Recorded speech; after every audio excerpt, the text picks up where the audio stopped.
রথের আগে জগন্নাথ দেবের আরও একটি বড় অনুষ্ঠান হচ্ছে স্নান যাত্রা। জগন্নাথ দেবের স্নান যাত্রা জ্যৈষ্ঠ মাসের পূর্ণিমা তিথিতে এই অনুষ্ঠানটি আয়োজিত হয়। জগন্নাথ দেবের ভক্তদের জন্য এটি অত্যন্ত গুরুত্বপূর্ণ একটি দিন। মনে করা হয় এই দিনই জগন্নাথ দেবের জন্মতিথি।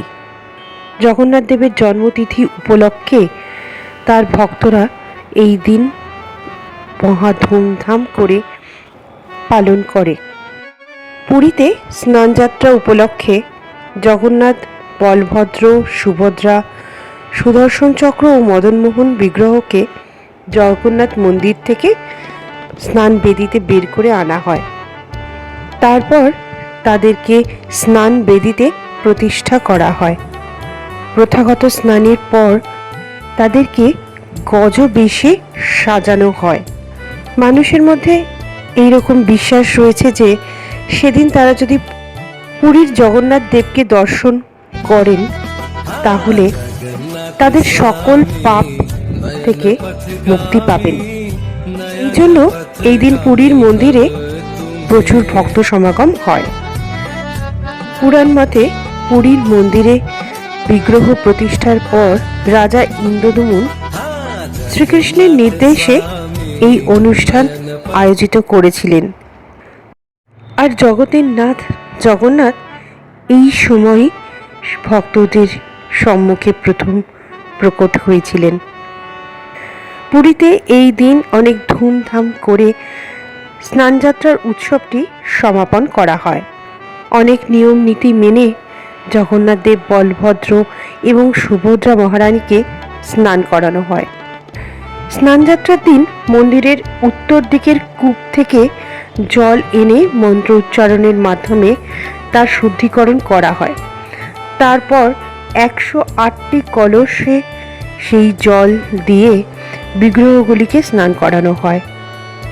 স্নানের শেষে জগন্নাথ ও বলভদ্রকে গণেশের রূপে সাজানো হয়।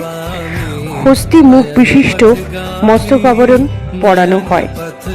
জগন্নাথ দেবের এই বেশকে বা বলতে পারেন এই রূপটিকে বলা হয় গজবেশ। 108 ঘড়া জলে স্নান করার পর কথিত আছে জগন্নাথ দেব অসুস্থ হয়ে পড়েন, তার জ্বর হয়। এই সময় জগন্নাথ দেবকে রাজবৈদ্যের চিকিৎসাধীনে গোপনে একটি ঘরে সংরক্ষিত রাখা হয়। তাই এই স্নানযাত্রার পর আগামী 14 দিন জগন্নাথের সাথে আর তার ভক্তদের দেখা হয় না। এরপর একেবারে রথের দিন জগন্নাথ দেব দর্শন দেন তার ভক্তদের কাছে। এই সময়টা মূল মন্দিরে জগন্নাথের বিগ্রহের বদলে পটচিত্র রাখা থাকে। রাজবৈদ্যের আয়ুর্বেদিক চিকিৎসায় পাচন খেয়ে জগন্নাথ ধীরে ধীরে সুস্থ হয়ে ওঠেন আর রথের দিন তিনি ভক্তদের সামনে আবার উপস্থিত হন। পুরাণে কথিত আছে মহারাজ ইন্দ্রদ্যুম্ন জগন্নাথের প্রকট দিবস হিসাবে এই দিনটিতে জগন্নাথ, বলভদ্র ও সুভদ্রা দেবীর স্নানযাত্রার আয়োজন করেছিলেন স্বয়ং ভগবান শ্রীকৃষ্ণের নির্দেশে। এরপর থেকেই স্বয়ং ভগবান শ্রীকৃষ্ণের ইচ্ছায় পুরীতে শ্রী শ্রী জগতের নাথ জগন্নাথ রূপে পূজিত হতে থাকেন জগন্নাথ দেব।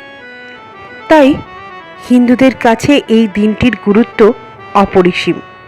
জ্যৈষ্ঠ মাসের পূর্ণিমা তিথিটি জগন্নাথ দেবের স্নানযাত্রা বলতে পারেন বা তার জন্মতিথি বা প্রকট দিবস হিসাবেও হিন্দুরা পালন করে থাকেন।